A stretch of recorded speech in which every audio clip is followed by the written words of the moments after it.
If you could give students entering the job market just one piece of advice, what would it be? Well, one, be patient, because this has been a challenging environment getting into the financial industry, but always be learning.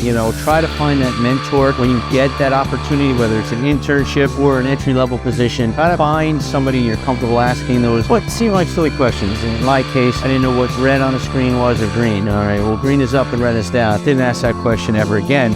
But try to get a feel for the overall situation you're in, and then trying to find somebody that you can actually ask those questions and then socialize. Try to be part of that team, because that's what really starts you out, and then always be learning. And I think we'll talk about that in one of your questions coming up. What is your biggest professional or personal goal over the next few years? My biggest personal goal, survival.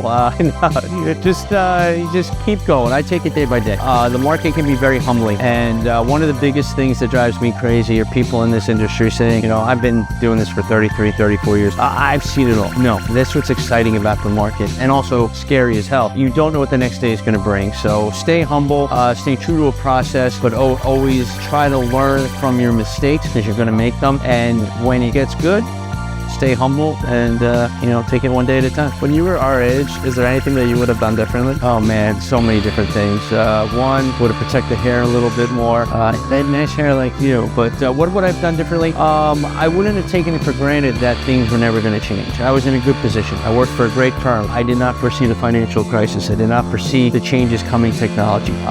One good thing I did was I was always learning how to trade better. I learned technical analysis when I never had that background. When I started, try to find a process to give me an edge. Now what I tell people like you, learn everything about AI you possibly can, because old people like me will only learn a little bit, and we look to people like you to teach us, all right, can you create this? Can you create that? Because AI is going to do some wonderful things. I know people are fearful that it's going to change everything. Well, it's going to change a lot, but there's some great things, and your generation has an advantage of being there as the changes occur. So try to find that next change and be a part of it, because I think it will take you guys very far going forward. Do you believe people learn more from school, books, or real-world experience? Oh man, I'm a real-world experience guy. I mean, school and books give you the foundation, and I think it's very important to have those experiences and those classmates and build those relationships, but it's that real-world experience. In school, they don't make you old or stock. You do that in the real world. That changes how you look at things. That changes your perception on things. A bear market will change your perception on things very quickly. So there's nothing like real-world experience, but you can try to get those when you're young. You're here, you're learning about the market. Hopefully you're taking some positions, or you're at least writing them down, and you're learning and getting that experience on top of the schooling. And then more importantly, you're making relationships here. You're making friends that you may have in the industry later on down the road. Always try to find an edge, another thing that you're not familiar with. And as an old timer, I learned from your generation. I learned what the next big thing is by watching what you guys are doing. To me, real world experience by far, but there's never enough. You always can learn about what the next big thing is. Thank you so much. Thank you, man. Thank you.